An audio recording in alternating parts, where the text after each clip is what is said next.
There's also one of the older guys that I know kind of I've spoken to Stanton about as being a big influence was Idris Muhammad. We mentioned James Black earlier, Yeah, but Idris. Idris is one of those guys too that I just had a pretty crazy touch, especially on that John Scofield record, who you also played with, John Scofield, that is. Yeah, yeah, Yeah, what are your thoughts on Idris's playing? yeah. I studied him my whole life.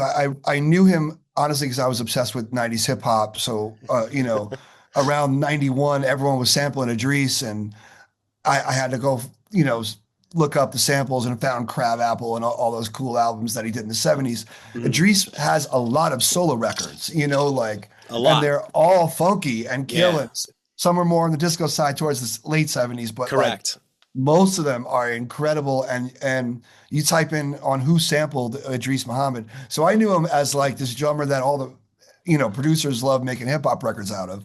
And Right. then I heard him on the Scofield record and I was blown away.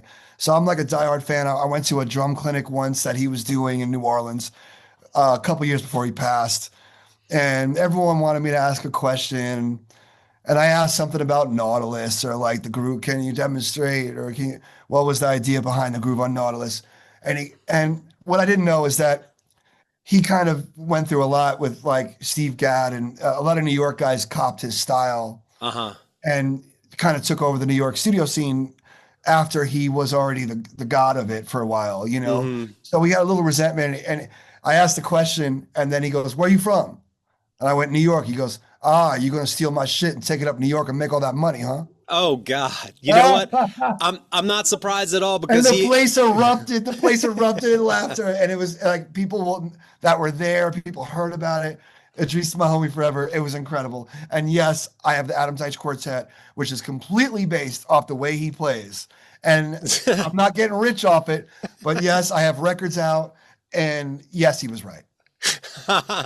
That's funny. Well, I mean, also, do I think by most accounts, anyone that came across him would probably also agree that he could be a real grumpy, cantankerous son of a bitch. So, I can't. I mean, I don't. Sco never said anything bad about him. He said he was cool. They were cool.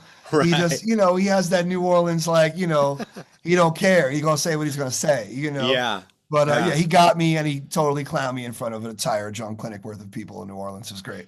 That's funny, man. I was thinking about some other drummers that just growing up down there and seeing like all that music. One of the guys that I didn't know, I didn't even really know about the Neville brothers, but I used to go see Willie Green play, Willie Green, man. and Yeah, he beast. he was a beast. And what's funny is I saw him playing with the Klezmer All Stars. So he's Yeah, ripping this left-handed player, big old bug eyes sitting in the back, getting just yeah, drilling those Klezmer beats. yeah. And that was the first time that I saw Willie Green. I was like, again, similar to Matt Chamberlain. I didn't know Willie Green. I just see him playing with this Klezmer band. He's the one black dude in the band. I'm going, who the Yeah, fuck is this guy? Yet yeah. again. And Yeah, it playing was open-handed. He plays open-handed, yes, right? yeah, And yeah, yeah, first time we met, he shook my hand, and I thought my hand was gonna be dust. He was like, "How you doing?" yeah. But He's we became friends, man. We used to hang, and he knows I know how deep that pocket is and how incredible he is.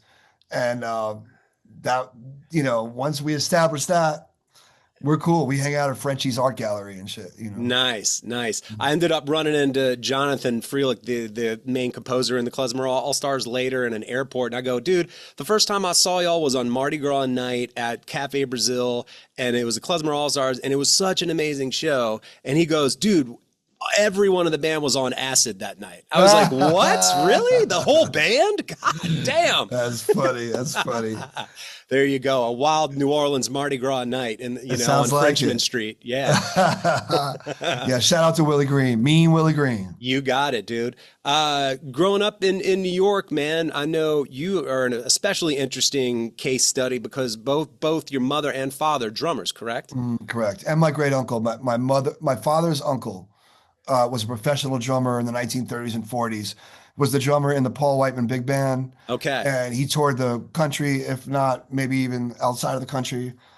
And yeah, he worked on Avenue South, 5 nights a week for years in the city, Hmm. doing vaudeville and like backing comedians and dancers and all that stuff. And Wow. so yeah, total pro, like not like had a drum set in the basement and played in a garage band, like a Yeah. professional drummer. And he also led his own band. and played piano and wrote the arrangements. It was called the Dave Abrams Band. Dave Okay. Abrams and the Nutcrackers, it was called. Okay. And there's like a 78 somewhere, but it broke, and we're trying to find it. So um, whoever anyone else knows about the Dave Abrams and the Nutcrackers out there, and you could find a recording, please digitize it and send it to me. There you go. I like it, man. One thing I was going to ask you is because before moving to New York, I had a kit in my house that I was able to play all the time. Like with you growing up in New York, where were you playing your kit? Like where were you playing? I did not own a drum set till I was 18, till I went to Berkeley. No So shit. I just played. I had multiple kits in the house. It looked like turn around. That's what that's what my basement looked like. It Yeah. wasn't a giant basement, and there was no AC, Right. but it was a basement with two drum sets and a rug, and my dad's TIAC 4-track recorder, Yeah. a couple weird synthesizers that I could practice making beats on and sequencing on, Wow. a double cassette deck that I could record tape to tape Uh-huh. and plug a mic into and record my drums. So like it was like a fun little room that I had my whole life with my mom's kid or my dad's kid, and I just make mishmashes of both and try mom's snare or dad's cymbals with mom's hi-hats and whatever. Yeah. So it wasn't until I went to Berkeley I was like, oh, I think I'm gonna need my own drums. Wow. Yeah. Dude, what kit did your dad have and what kit did your mom have? They had like I don't know. I thought it was an old Gretsch. They had a Gretsch snare, but Okay. apparently it was like a Japanese make wannabe Gretsch Yeah. or something. And then they bought these black stage Yamaha black stage customs that were like thin and light, kind of like, yeah, like the perfect gigging club date kit. Yeah, yeah, yeah. So they played on those, and yeah, and then my dad got given some fibes, clear fibes Nice. from his friend Eric, the sax player, Eric Lawrence.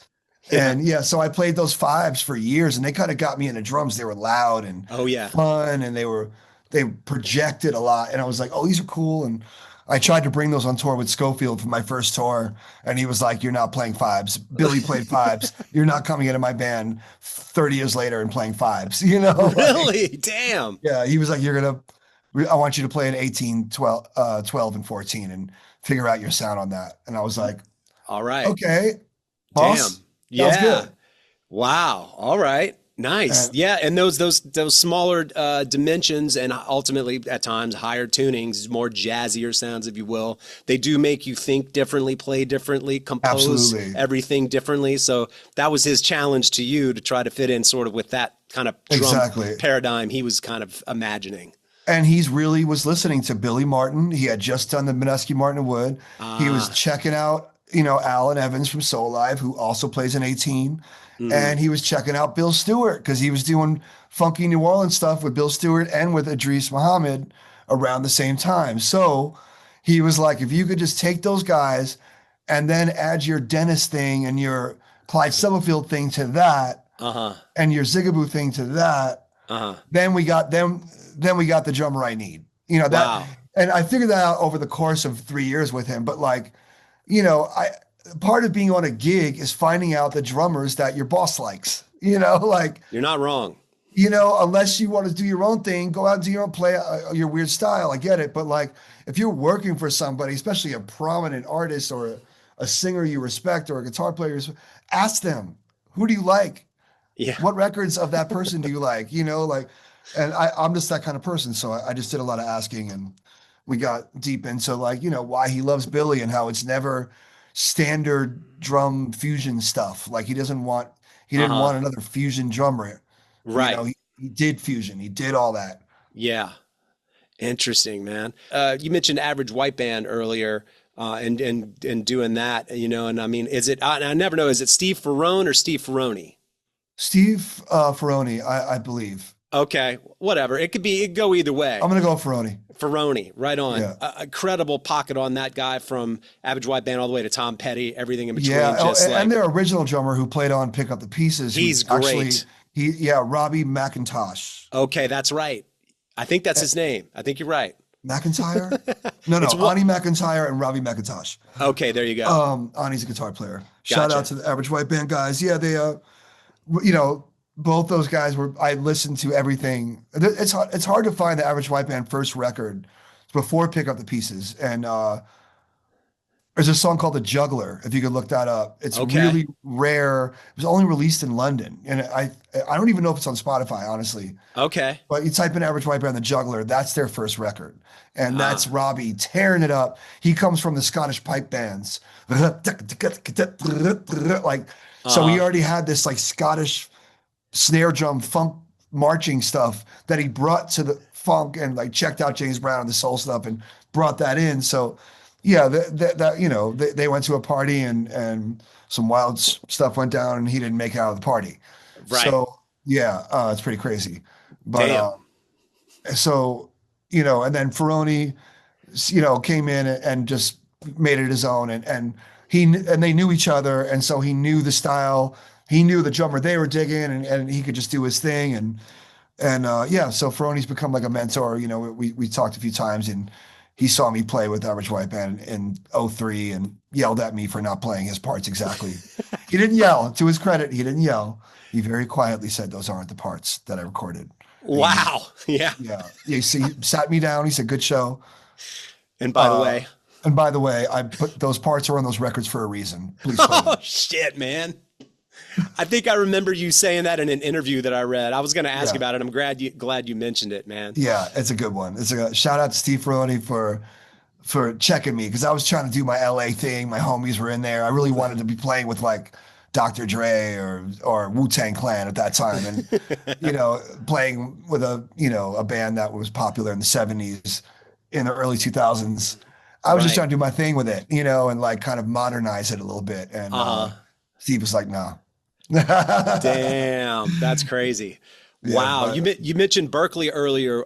What's your connection with Dave DiCenso? I've interviewed him. He's an incredible drummer. There's yeah, footage out there. If people that are listening to this, viewing this, haven't seen it, of him when he had long hair playing with, what was it, Two-Ton Shoe? Shoe, Yeah, that Two-Ton I Shoe. watched that and I'm like, I well, saw that live. shit, I had a really? band. I had a band called Fatbag in college, and we were doing really well. We were selling out venues all over, and then we had Two-Ton Shoe on the bill because was studying with Dave because I was in school, and so I got Dave out, and we did a double gig, and he tore it down. He was like that Dave, and I God. was.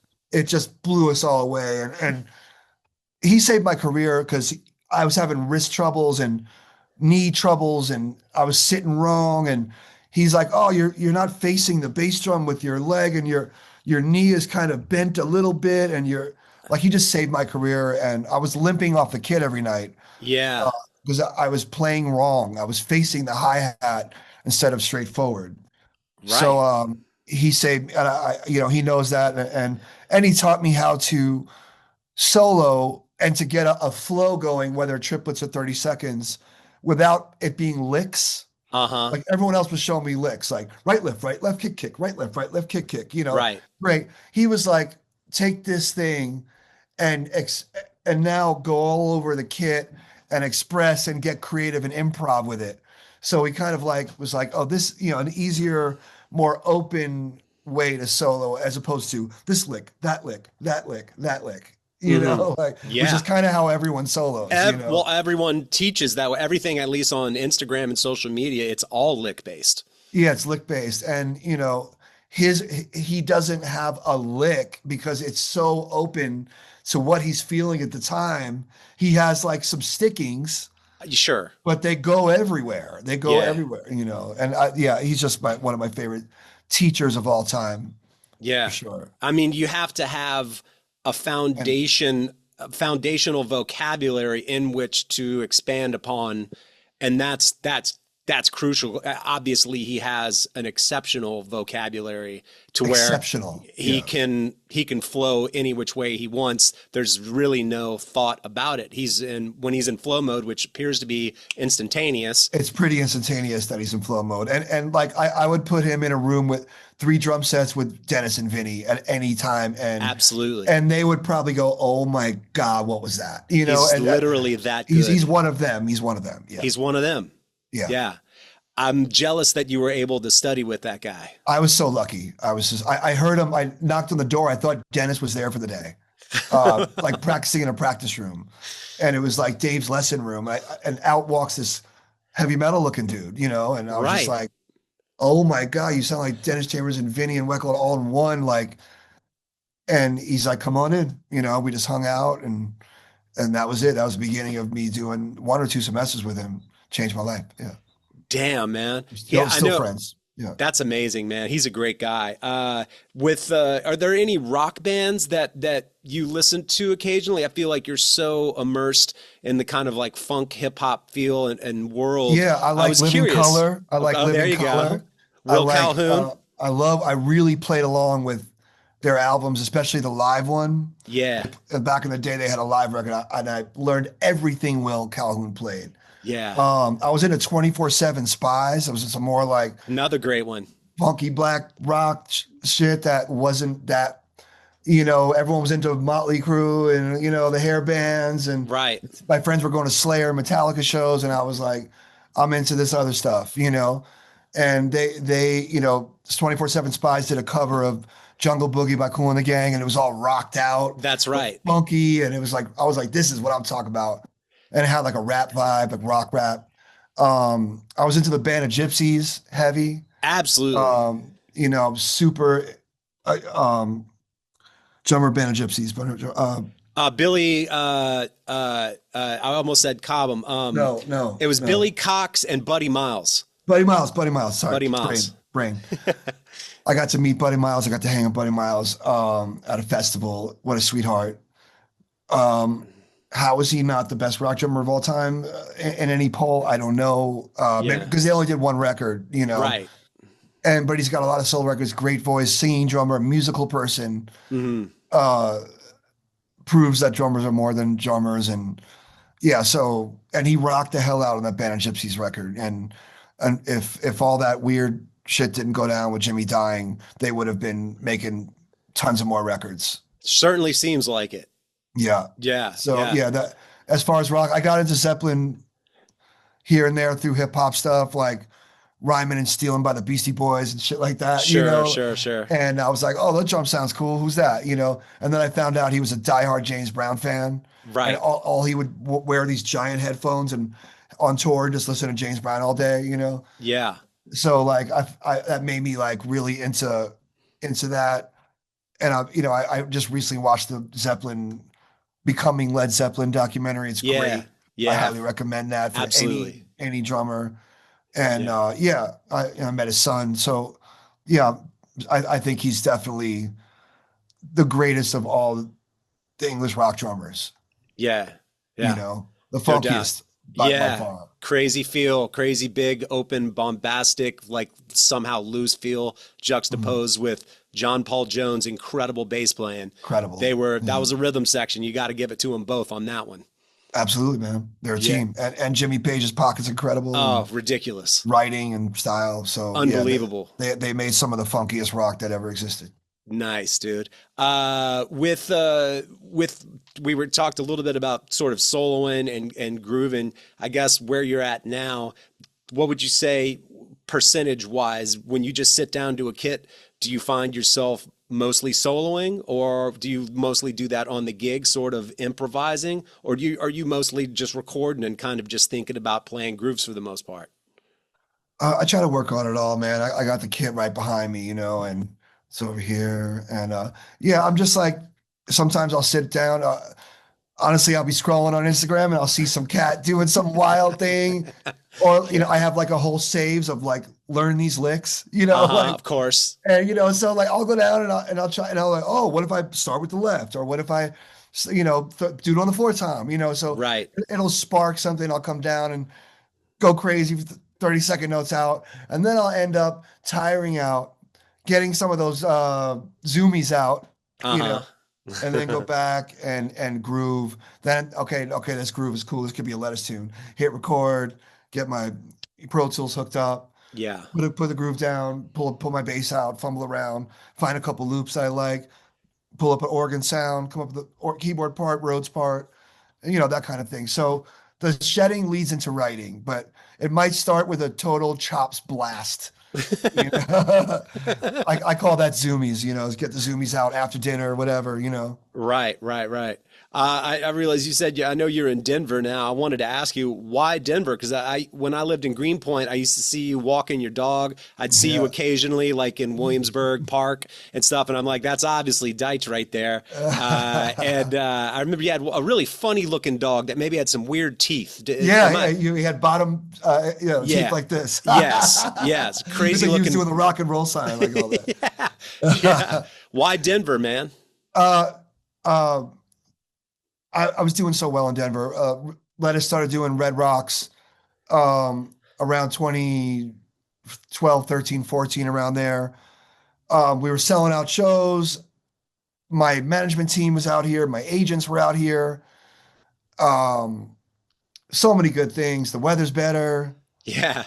My friends from the motet kind of like established like this can be a funky place. They throw Herbie Hancock parties and Right. and they love all the old school funk stuff, and so they kind of welcomed us with open arms. The Club Cervantes is like, hey, whatever you want to do here, we'll fly anyone you want to play without. Well, they were kind of like, come on, it was Yeah. just like a musically where New York is kind of like never even knew I left. Yeah.